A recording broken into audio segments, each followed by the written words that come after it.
currently serving as the chairman of the KEPSA Foundation. KEPSA Foundation is the Kenya Private Sector Alliance Foundation, and also chair the Multi-Sector Forum, which champions governance and integrity, which brings all the sectors of the economy and society together to champion ethics and good governance. Young people in the society are faced with a lot of challenges when they get into the private sector.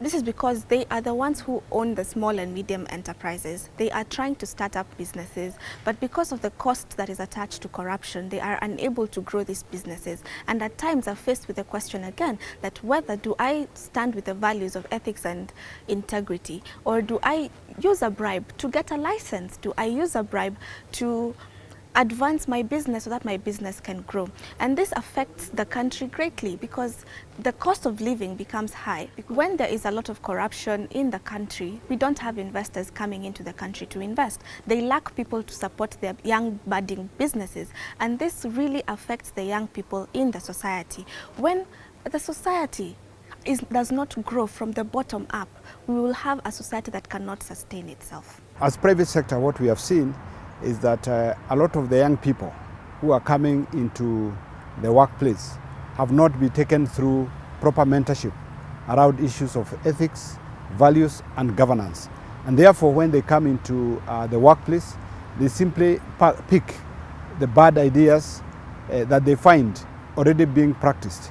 So our aim and our focus is to see young people who come to the workplace already committed to high ideals of values, integrity and ethics, because then they'll be able to practice them and they'll be the agents of change within the private sector. What you find with the integrity education in the country is that you find most of the schools and most of the universities, they actually, just like I said, like we do here at the University of Nairobi, we have courses scattered in different units. You have the principles of ethics scattered in different units, and they are being taught in different units. And you find that most of the schools and universities, they don't have standalone ethics courses. And it's because of this reason that we at the University of Nairobi, we have actually thought it's a good idea to have a standalone course on ethics that can equip our students with the skills, the transferable skills that they need to make sure that once they get to the professional world, they actually don't get into integrity issues, and they're able to do their business in a very ethical way. Most Kenyan universities, there is no standalone course that is taught to young graduates or undergraduates that talks about integrity and ethics and the values that should be enshrined within our society. This affects our country greatly because when the young people do get into the job market, they have not cultivated the culture of integrity and ethics to their work environment. The course on constitutional law that we teach for first years, you find that our constitution has a whole chapter on leadership and integrity. It also has another chapter on values of public service. And so these are principles that we teach, not only in the constitutional law course, but in all the other courses that have something to do with constitutional law. These could be courses to do with public procurement, courses to do with evidence law, criminal procedure, criminal law, and even procurement law. And at the master's level, we have a standalone course that we call corporate governance and ethics, and which is taken by very many students who are taking the financial and commercial stream of the courses that we offer. Young people are coming up when they think it is fashionable to be corrupt. So you get students talking and saying that when I grow up, I hope to work in a company where I can actually get rich very quickly. But they don't know what it means to get rich. They think for you to get rich, you have to engage in corrupt deals. And this is the worldview we want to change. So the university is in the process of coming up with this particular course known as professional ethics, which will be different from what we were offering earlier, because earlier we were offering Christian ethics.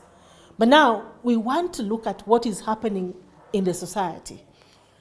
And this will make our students marketable even to the private sector, the job market.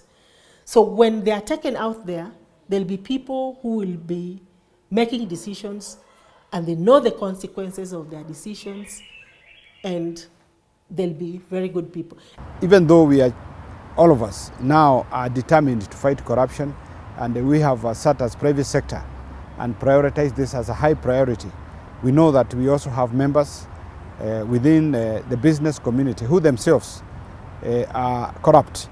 And therefore our work is to prevent corruption within private sector and also deter, report and prevent corruption happening between private sector and the public sector.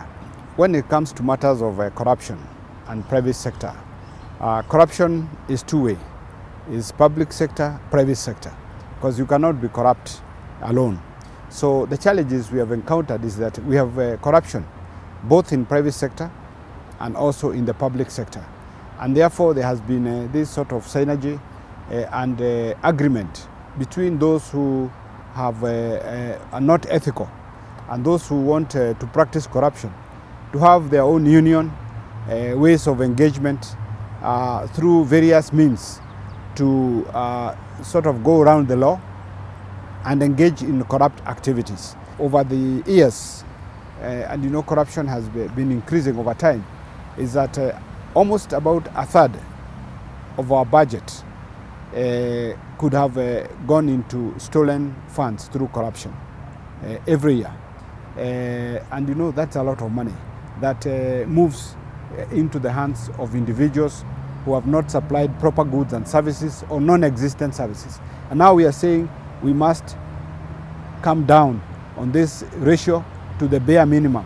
An enabling environment requires that you have got proper ethics and integrity within a country. And if you have a corrupt nation, then you prevent investors, both local and foreign, from investing their funds. So investment is highly affected by issues of corruption. Over the last 2 years, we have seen a renewed energy, and the president championing from the front. That has energized us. That has given us now a platform for us to really join hands with him and the entire government to fight corruption. And we have a great opportunity now. And I can say that over the last 2 years, there has been improvement. Private sector commitment has increased. We have become vigilant amongst ourselves. And we have also seen that government has embraced our partnership. And now we are working together. And I believe that is what will help us win this battle. We believe that the project will impact the private sector because this is now a good foundation for training and mentorship, because the private sector needs to absorb a workforce who already have high values in terms of ethics and integrity. So when you have good people coming into the enterprise, they become the seed of change. It is the young people who are going to change the thinking around private sector, because when they come with the right ideals, they come with a commitment to make things work out, then they are going to be the agents of change that we are looking for. So we have to do that investment, and that is why we are there as private sector.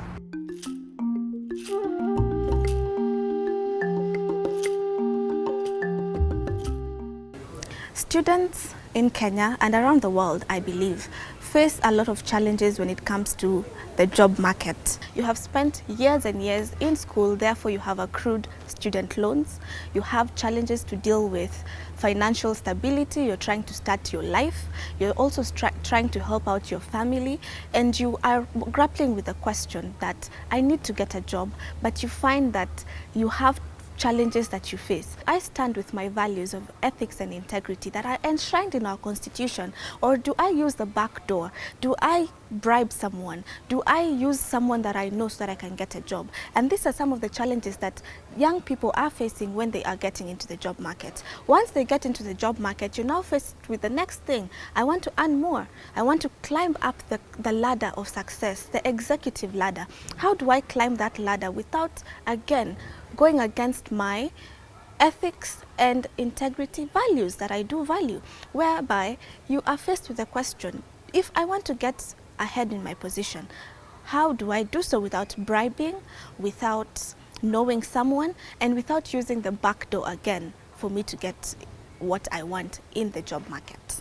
The challenges that face the country when you have a society that does not value integrity and has no ethics enshrined into their culture affects the country greatly. This brings about a situation where it's a man-eat-man society, and this will make the country not grow to its optimum level. The Global Integrity Education Project by UNODC brings about a situation where students or young people in the society are taught online using modules that they can be able to bring into the job marketplace. Being that there is no standalone course that offers ethics and integrity in our university's curriculum, it would be prudent that projects like the Global Integrity Education Project by the UNODC is embraced into our curriculum, so that the young people, when they do get into the job markets, have already gotten the culture of being people of integrity, valuing the ethics that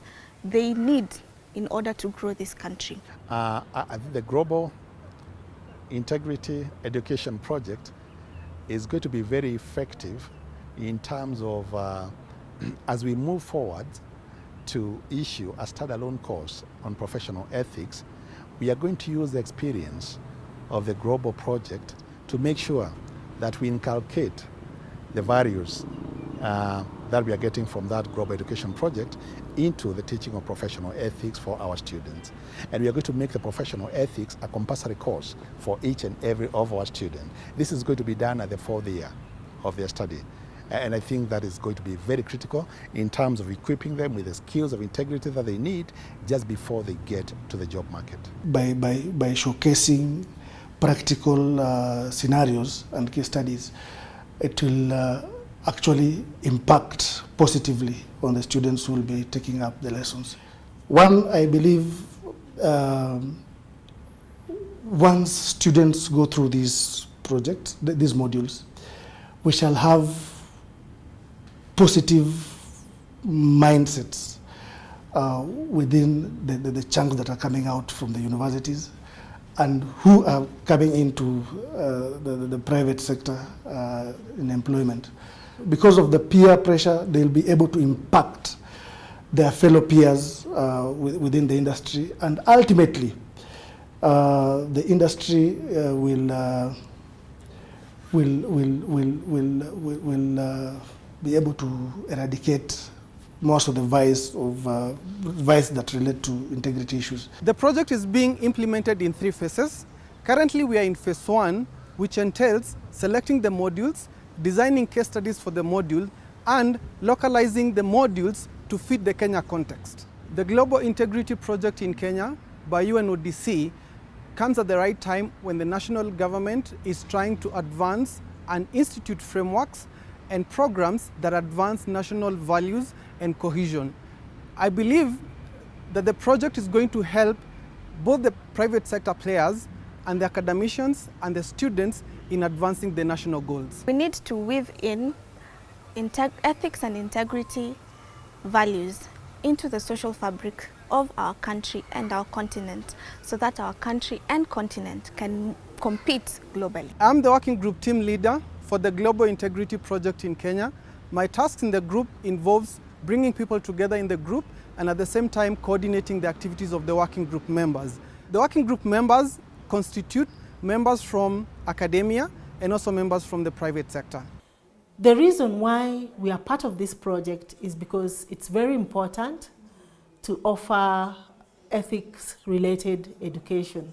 We have come up with a journal that we are calling the Governance Journal, which we are publishing in partnership, we are producing in partnership with the Institute of Certified Secretaries to feature articles that are going to encourage good governance and integrity in conduct of business. This goes in line with what the Global Education Integrity Project is actually seeking to achieve, and it ties in very well with the work of the Global Compact. And we are hoping that it's going to play a very important role in terms of driving the agenda of having good integrity in the conduct of business. I would like to take this opportunity to thank the program organizers, UNODC and Siemens Integrity Initiative, because I believe this project is going to go a long way in social transformation in Kenya.